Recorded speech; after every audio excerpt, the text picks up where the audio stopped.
Hey there, Tad here from Marketing for Hippies. And just a quick little note. I was just going through my Facebook and I've been clearing it out, unfollowing a bunch of people, leaving a ton of groups, which still leaves me with about 130 groups that I'm a part of. A lot of them I've created for different teleseminars or workshops I've run or past groups I've been a part of. But amazing, that's what I'm left with. And so I must have left twice that many groups. And there's a lot to learn from it. I mean, one of the things is permission marketing that most people did not ask my permission before they added me to the group. But the other thing was I saw so many groups that had been dormant for a long time. And they were groups I thought were actually a good idea, groups that were needed, groups that addressed some meaningful need in the community. And yet they just kind of got started and they died. And I see this with so many initiatives. I see this with so many businesses. People start them and don't maintain them. And then they wonder, why is it not working? You know, well, because you've been doing it for a month or a year. And my experience, I mean, if you've got a very, very clear niche, sometimes you can hit the ground running kind of right out of the gates. But unless you've got a really clear niche, it just takes time. And even with a clear niche, it can take time for everyone to get to know who you are, to trust you, you know, to refer some clients, have those clients come back with good experiences, then to want to refer more to you. It just takes time. And I see so many people start all sorts of things. And I tell you, when people come up to me and say, I've got this idea for a project, my increasing instinct is to say, great, come back to me in 3 years and let me know how it's going and how I can support you at that point. Because I don't want to pour my energy into an initiative that's going to die right away, or that nobody's going to have the wherewithal or the substance, the heft to actually carry forward. So I was just seeing that a lot today as I looked through all these groups. So many groups started and then abandoned.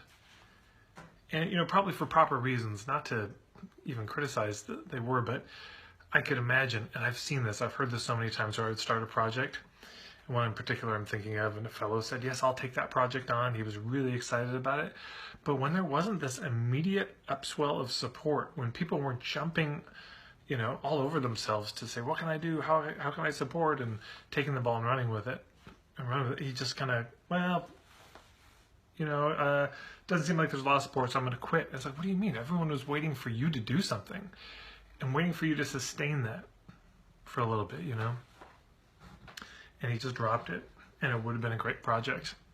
Because there were all these people who were just, well, once he starts doing something, we'll support it. But there was nothing there to support.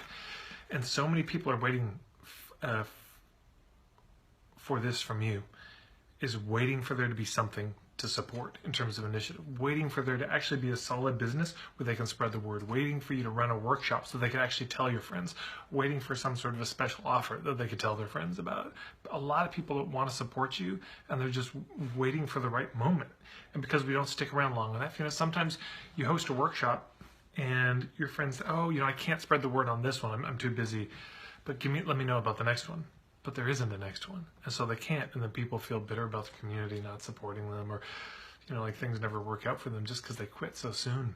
So, you know, as we get close to 2018, it's just something to think about. You know, there's the old W.C. Fields quote, you know, if at first you don't succeed, try again. If you still don't succeed, quit. Don't be a damn fool. You know, I think what he's saying is don't keep trying the same thing necessarily if it's not working. And it's just always going to be the balance of sometimes what you need to do is try something new. You know, don't be a damn fool. It's not been working, so change your approach. And sometimes what's needed on the other side is just patience and just a certain steadfastness. You know, the old analogy of the stone cutter. I've never seen this in action, but apparently if you're trying to cut a stone, you know, you'll hit it with a hammer, you know, big boulder, and sometimes they'll hit it 500, 1,000 times and just nothing, hardly a mark on the stone.